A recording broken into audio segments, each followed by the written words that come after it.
Welcome to mega 9 TV. ఇంట్లో పనులు చేసుకోవడానికి మనకు సహాయంగా ఉండడానికి మనం పని వాళ్ళని పెట్టుకుంటాం. వారిని మన కుటుంబంలో ఒకరిగా నమ్మి ఇంట్లో ఆశ్రయం ఇస్తాం. కానీ అదే పని మనిషి ఒక సైకో కిల్లర్ గా మారి ఆ ఇంటికే ప్రాణ సంకటంగా మారితే ఆ కన్న వాళ్ళ పరిస్థితి ఎంత దారుణంగా ఉంటుందో ఊహించండి. దేశ రాజధాని ఢిల్లీలో సరిగ్గా ఇప్పుడు ఇలాంటి ఘటనే వణుకు పుట్టిస్తుంది. సమాజంలో ఎంతో హోదా ఉన్న ఒక ఐఆర్ఎస్ అధికారి ఇంట్లోనే ఈ దారుణం జరిగింది.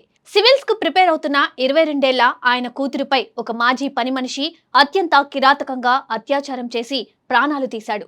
అరెస్ట్ అయిన తర్వాత ఆ కిల్లర్ పని మనిషి హిస్టరీ చూసి పోలీసులకే మైండ్ బ్లాక్ అయింది. కేవలం 2 రోజుల్లో 2 రేపులు, ఒక మర్డర్ చేసిన ఆ సైకో కిల్లర్ అసలు కథ ఏంటి? తాను పనిచేసిన యజమాని కూతురునే కడతేర్చేంత పగ ఎందుకు పెంచుకున్నాడు? ఈ క్రైమ్ స్టోరీ వెనుక ఉన్న మిస్టరీ ఏంటి? Let's watch.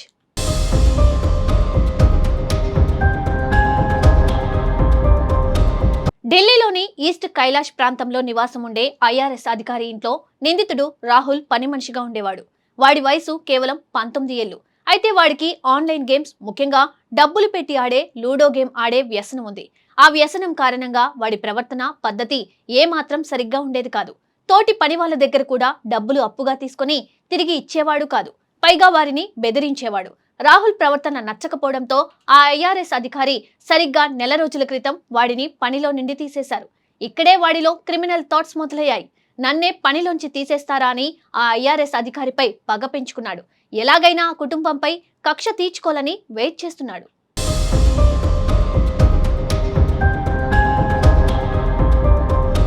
ఆ ఇంట్లో ఐఆర్ఎస్ అధికారికి 22 ఏళ్ల కూతురు ఉంది. ఆమె యూపీఎస్సీ సివిల్స్ ఎగ్జామ్స్ కు ప్రిపేర్ అవుతుంది. అప్పటికే ఆ ఇంట్లో పనిచేసిన అనుభవం ఉండడంతో రాహుల్ పక్కాగా రెక్కివేశాడు. ఇంట్లో వాళ్ళంతా బయటకు వెళ్లి ఆ యువతి ఒక్కతే ఇంట్లో ఉన్న సమయం చూసుకున్నాడు. తన దగ్గర ముందుగానే ఉంచుకున్న డూప్లికేట్ కీతో ఎవరికీ అనుమానం రాకుండా లోపలికి ప్రవేశించాడు. చదువుకుంటున్న ఆ యువతిపై మృగంలా దాడి చేశాడు. ఆమెపై అత్యంత కిరాతకంగా అత్యాచారానికి పాల్పడి విషయం బయటకు చెబుతుందన్న భయంతో, కక్షతో ఆమె గొంతు నిలిమి దారుణంగా హత్య చేసి అక్కడి నుండి పరారయ్యాడు.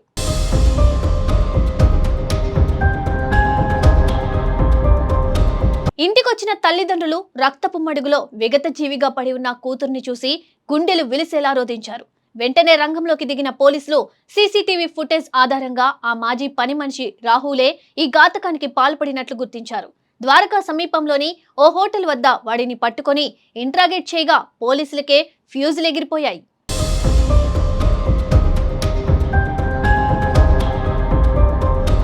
అధికారి కూతుర్ని చంపడానికి సరిగ్గా ఒక్కరోజు ముందు రాహుల్ తన సొంతూరైన అల్వార్లో మరో దారుణానికి ఒడిగట్టాడు. అక్కడ తన స్నేహితుడి భార్యపైనే అత్యాచారం చేశాడు. స్నేహితుడితో కలిసి గేమ్ ఆడే నెపంతో వాళ్ళ ఇంటికి వెళ్లి ఈ అఘాత్యానికి పాల్పడి అక్కడి నుండి ఢిల్లీకి పారిపోయి వచ్చాడు. ఆ మరుసటి రోజే ఇక్కడ ఈస్ట్ కైలాష్ లో ఈ రేప్ అండ్ మర్డర్ చేశాడు. అంటే కేవలం 2 రోజుల వ్యవధిలో ఈ 2 రేపులు, ఒక మర్డర్ చేసిన అతిపెద్ద క్రిమినల్ వీడు.